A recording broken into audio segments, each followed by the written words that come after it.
Aux quatre coins du globe, loin de nos vies modernes, vivent des peuples dont les traditions ancestrales nous glacent le sang. Des rites mystérieux aux pratiques les plus sombres, on va explorer ensemble la face cachée de l'humanité. Accrochez-vous, on part pour un voyage au cœur des ténèbres, à la découverte des 10 tribus les plus terrifiantes au monde, celles que vous ne voudriez jamais croiser. Voici le top 10 des tribus les plus effrayantes. Notre périple commence en Inde, sur les rives du Gange, à la rencontre des Aghoris, une secte mystique qui défie tous les interdits. Ces ascètes hindous, souvent mal compris et redoutés, vivent en marge de la société. Leur mode de vie et leurs pratiques sont un défi constant aux normes sociales et religieuses. Ils vivent en marge de la société, souvent près des lieux de crémation. Les Aghoris croient que la véritable illumination spirituelle ne peut être atteinte qu'en transcendant les tabous sociaux. Ils cherchent à se libérer des attachements matériels et des peurs humaines. Les Aghoris sont connus pour leurs pratiques extrêmes, macabres. Ils consomment de la chair humaine, non par goût, mais pour se rapprocher de la divinité et comprendre la nature éphémère de la vie. Ces rituels sont souvent mal interprétés par ceux qui ne comprennent pas leur signification profonde. Figurez-vous, des hommes et des femmes couverts de cendres de bûchers funéraires, symbolisant la mort et la renaissance. Les cendres sont considérées comme sacrées et sont utilisées pour se purifier et se protéger des esprits malveillants. Mangeant dans des crânes humains, un acte qui symbolise la conquête de la peur de la mort et l'acceptation de l'impermanence de la vie, et méditant sur des cadavres. Cette méditation est une pratique spirituelle intense visant à transcender les limites de l'existence humaine et à atteindre un état de conscience supérieur. Au cœur de leurs croyances, le cannibalisme rituel, pratiqué lors de cérémonies secrètes. Ces cérémonies sont des moments de communion avec les forces de l'univers, où les Aghoris cherchent à absorber l'énergie vitale des défunts. Leur apparence, souvent terrifiante, n'est que le reflet de leur philosophie radicale.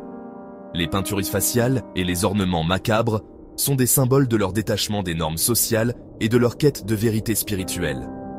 En défiant les conventions, les Aghoris nous rappellent que la spiritualité peut prendre des formes diverses et inattendues. On quitte l'Inde pour une île perdue au milieu de l'océan Indien, North Sentinel. Cette île mystérieuse, entourée de mystères et de légendes, est l'une des plus isolées de la planète. C'est là que vit la tribu des Sentinelles, l'une des dernières tribus isolées au monde, farouchement protectrice de son territoire. Ils vivent en harmonie avec la nature, suivant des traditions ancestrales transmises de génération en génération. Imaginez une île paradisiaque, sable blanc, végétation luxuriante. Un endroit où le temps semble s'être arrêté, préservant une beauté naturelle intacte. Un véritable décor de carte postale. Pourtant, cette tranquillité apparente cache une réalité bien plus complexe. Mais derrière cette beauté se cache un danger bien réel. Les sentinelles sont connus pour leur hostilité envers les étrangers. Une hostilité qui a permis de préserver leur mode de vie unique. Armés d'arcs et de flèches, les sentinelles rejettent violemment toute intrusion.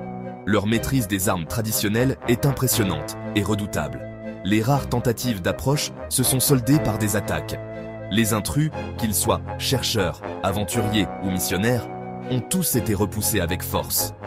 Leur isolement, qui dure depuis des millénaires, les protège du monde extérieur et les rend imprévisibles. Ce mode de vie isolé a permis aux sentinelles de conserver leurs coutumes et traditions intactes, loin de l'influence du monde moderne.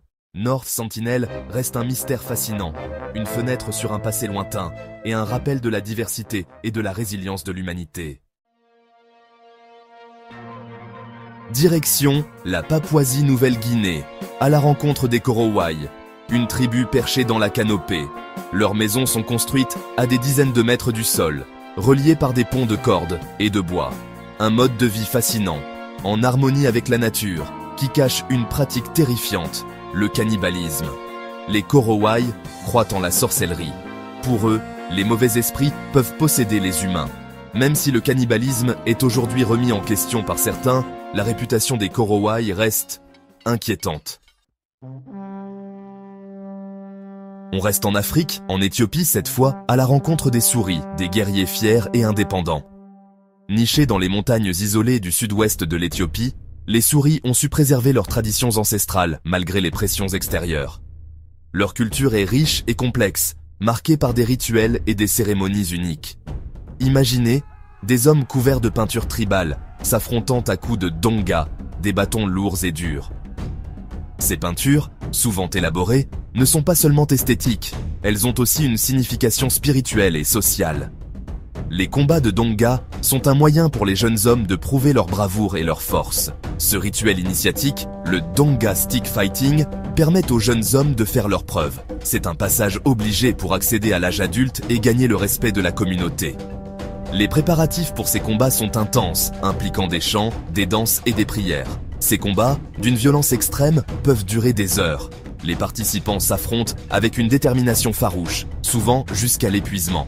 Les blessures sont courantes, mais elles sont considérées comme des marques d'honneur.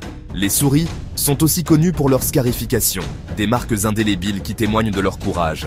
Chaque cicatrice raconte une histoire, un exploit ou un rite de passage. Ces marques sont gravées dans la chair avec des outils rudimentaires, un processus douloureux mais hautement respecté. Les femmes, elles, portent des plateaux labiaux, symboles de beauté et de prestige. Ces plateaux, insérés dans la lèvre inférieure, peuvent atteindre des tailles impressionnantes. Le processus d'insertion commence dès l'adolescence et est un signe de maturité et de statut social. Leur mode de vie traditionnel est menacé par le monde moderne, mais les souris résistent. Ils continuent de pratiquer leurs coutumes et de transmettre leur savoir aux jeunes générations. Malgré les défis, leur résilience et leur détermination à préserver leur identité culturelle sont remarquables. Cap sur l'Amazonie, à la rencontre des Yanomami, une tribu indigène qui vit en harmonie avec la forêt. Un monde luxuriant, où la jungle est à la fois garde-manger, pharmacie et lieu sacré. Leur rapport à la mort est particulier. Lorsqu'un Yanomami meurt, son corps est incinéré. Ses cendres sont ensuite mélangées à de la banane plantain et consommées par ses proches. Pour eux, l'âme du défunt vit ainsi à travers les siens. Leur mode de vie est aujourd'hui menacé par la déforestation et les maladies.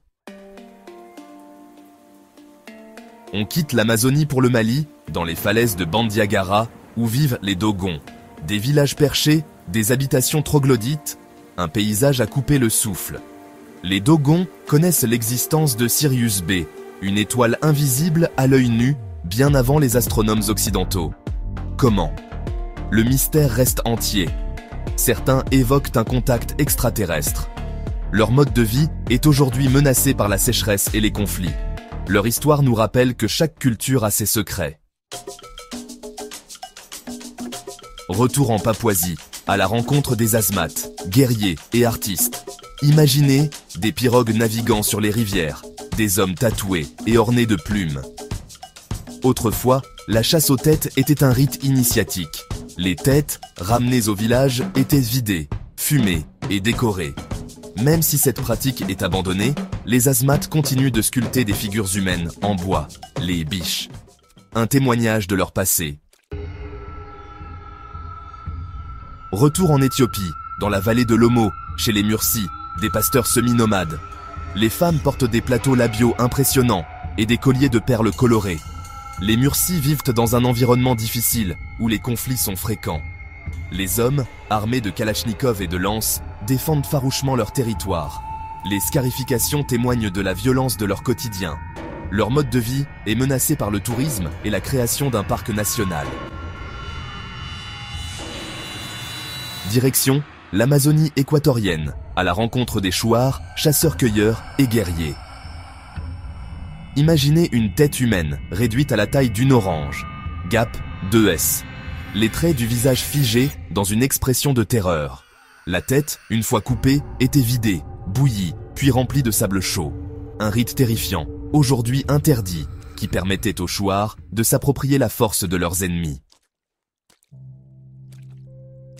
Notre voyage se termine en Papouasie-Nouvelle-Guinée, chez les Forés, un peuple frappé par une terrible maladie, le kourou. Imaginez un village isolé, ravagé par une maladie mystérieuse, provoquant des tremblements incontrôlables. Les Forés avaient la coutume de consommer les restes de leurs défunts, notamment le cerveau. Cette pratique a propagé une protéine infectieuse, un prion. Le kourou a décimé les forts, surtout les femmes et les enfants. L'interdiction de ce rite funéraire a permis d'enrayer l'épidémie. Des rites terrifiants, des lieux interdits, des croyances ancestrales. Ces tribus nous montrent que le monde cache encore bien des mystères. Leur mode de vie, parfois extrême, témoigne de l'incroyable capacité d'adaptation de l'homme. Laquelle de ces tribus vous a le plus marqué? Dites-le nous en commentaire et abonnez-vous à pour plus de vidéos incroyables.